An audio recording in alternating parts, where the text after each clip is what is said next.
Hi, we're back at beautiful Chez Josephine Restaurant on Theater Row with our show about shows.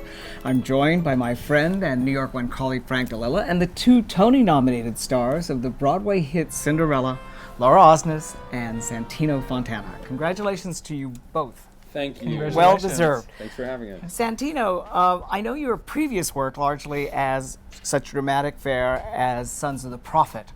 When your agent said you're up for Prince Charming, did you kind of go, huh? Yes, I did. The producer, Robin Goodman, she produced Sons of the Prophet, and I was singing in a tech rehearsal, and she said, "You should sing again." I said, "I'd love to sing," and so she sent me a script. She said, "I want you to be the Prince and Cinderella for this reading," and I said, "No, I'm not going to do that." And then she sent me the script, and then I understood, and I loved it. What did you understand about it? I laughed. And I understood that my hesitation, I think, was that if you were to ask what the prince is like in any other version of Cinderella, you don't know. He's just there.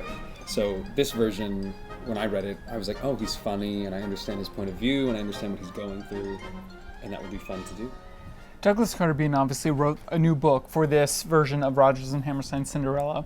Laura, I saw a workshop over the summer, and it's this production that we see now on the Broadway stage is a lot different. Talk to me about the various chapters that this show went through before getting to Broadway. Yeah, we started working on this in January of 2012.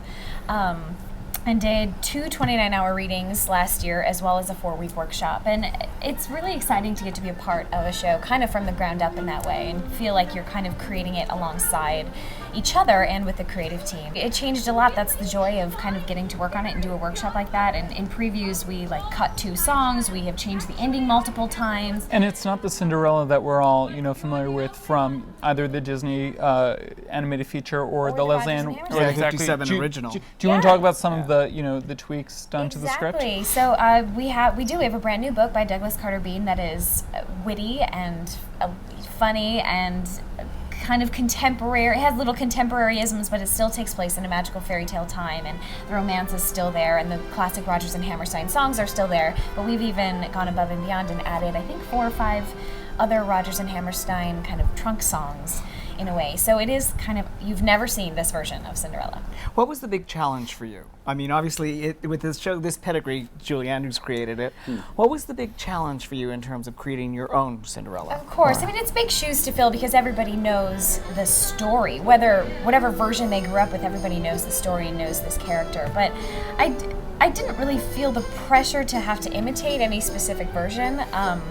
Obviously, because it is so new, our work was kind of done for us, where we just had to portray the work truthfully.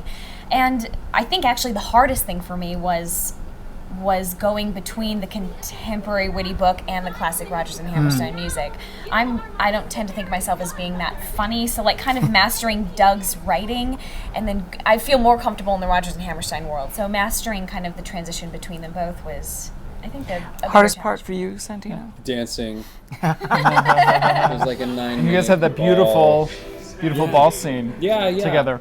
Well, and when I read the script, they even talk about that, the dancing, and he's made fun of because he's not on the beat or whatever. So I was like, oh, this is great.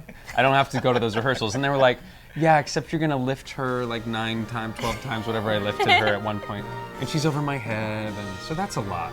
It's fine now. Now it's just like a reflex. But learning that's not where I live at all. Thank you very much for joining us. That's it for this edition of our show about shows. Meanwhile, you can follow me at artinfo.com.